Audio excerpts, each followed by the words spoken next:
Halo teman-teman, kali ini kita akan membahas tentang perubahan sosial atau revolusi sosial mulai dari 1.0 sampai dengan 5.0. Kita masuk yang pertama, perubahan sosial atau revolusi society 1.0. Perubahan sosial 1.0 itu ditandai mulai dari 70.000 sampai 100.000 tahun yang lalu. Pada zaman itu, peradaban manusia sudah mulai tumbuh. Mereka sudah mulai menggunakan alat-alat yang di alam seperti berburu dan mencari makanan, tetapi masih berpindah-pindah tempat. Kemudian, di revolusi sosial 2.0, di sana manusia sudah menggunakan pengetahuannya dan tidak lagi berpindah-pindah tempat. Mereka mulai menetap dan mulai bercocok tanam sehingga mereka mendapat makanan dari apa yang mereka tanam. Kemudian di 3.0 di sana sudah mulai berkembang pusat pengetahuan dan manusia juga sudah mengetahui informasi. Jadi mereka juga sudah menggunakan teknologi-teknologi yang ada di sana. Misalnya menggunakan alat-alat seperti bertani, mereka sudah mengetahui. Kemudian di revolusi sosial 4.0, pusat informasi sudah semakin banyak, pusat informasi dan teknologi, kemudian transportasi juga sudah semakin lancar, sehingga akses dari kota yang satu ke kota yang lain semakin pesat, dan sumber informasi juga semakin ketat di sana. Jadi manusia pada zaman 4.0 semakin berlomba-lomba bagaimana supaya mereka beradaptasi dengan keadaan tersebut dan berlomba-lomba supaya bagaimana informasi tersebut tersampaikan dengan cepat kepada orang lain. Kita masuk ke revolusi sosial 5.0. Dalam revolusi sosial 5.0 ini pertama kali diputuskan oleh negara Jepang. Negara Jepang mulai memperkenalkan AI atau Artificial Intelligence. Ini sangat memudahkan peradaban pada saat itu untuk mengakses informasi. Apapun yang terjadi, apapun kejadian kita, semuanya bisa dikendalikan dengan menggunakan AI. Peradaban ini sangat memudahkan kebutuhan manusia pada saat ini. Baiklah teman-teman, pada kesempatan kali ini kita akan membahas tentang revolusi industri yang dimulai pada 1.0 sampai dengan 4.0. Sebelum tahun 1784, kehidupan manusia masih bergantung pada tenaga hewan dan juga tenaga manusia itu sendiri. Tetapi peradaban manusia mulai mengalami perubahan yang sangat besar, di mana saat ilmuwan yang bernama James Watt menemukan suatu penemuan, yaitu mesin uap.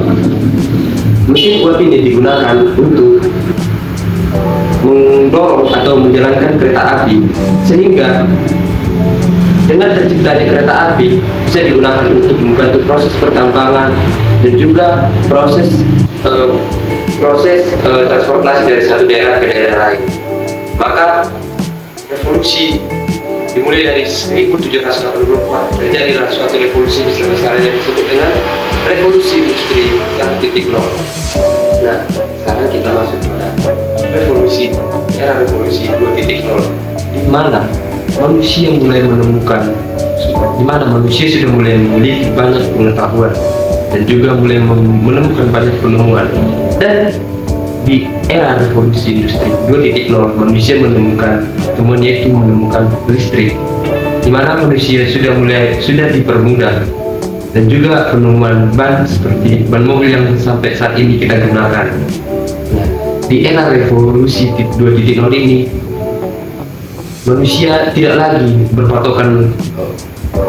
hanya berpatokan kepada mesin uap tersebut, tetapi juga bisa menggunakan tenaga listrik untuk membantu proses pekerjaan dalam kehidupan sehari-hari mereka.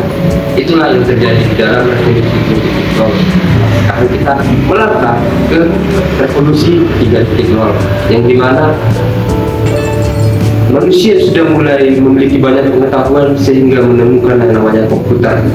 Dengan komputer, manusia sudah mulai bisa mengakses internet dan juga hubungan jarak jauh, seperti hubungan jarak jauh sudah bisa dilakukan oleh manusia pada zaman revolusi 3.0. Nah, dan itu pun didukung juga dengan revolusi 4.0 yang saat ini kita rasakan, di mana perkembangan zaman sudah sangat besar. Semuanya bisa dibantu. seperti perkembangan AI yang saat ini sangat membantu kehidupan manusia. Tentunya ini memiliki hubungan atau relevansi terhadap kehidupan iman kita sebagai umat Katolik. Ini sangat membantu, di mana selain kita lebih mudah untuk mengakses menuju gereja, kita juga bisa menggunakan internet untuk menyalurkan kabar sukacita atau kerajaan Allah kepada sesama kita. Kita bisa memanfaatkan seperti TikTok, seperti YouTube, dan juga Facebook untuk melakukan katekesi singkat agar iman saudara kita bisa berkembang. Peradaban sosial mulai dari 1.0 sampai pada 5.0 ini sangat berpengaruh pada gereja kita saat ini. Gereja Katolik yang dulunya sangat diakui, sekarang mulai merosot. Nah, ini nih teman-teman yang harus kita perjuangkan sebagai generasi muda saat ini. Mulai dari perubahan sosial dari 1.0 sampai 5.0 sebenarnya sangat membantu kita untuk berkatekesi atau mengembangkan gereja kita, mengembangkan iman kita supaya lebih maju lagi. Tetapi karena mungkin gereja semakin kurang terbuka atau masih kurang dalam hal teknologi atau informasi, sehingga gereja saat ini sangat membutuhkan peran kita sebagai orang muda. Mari kita menggunakan perubahan sosial, perubahan industri sebaik-baiknya sehingga apapun iman yang kita miliki saat ini bisa kita perjuangkan ke depan.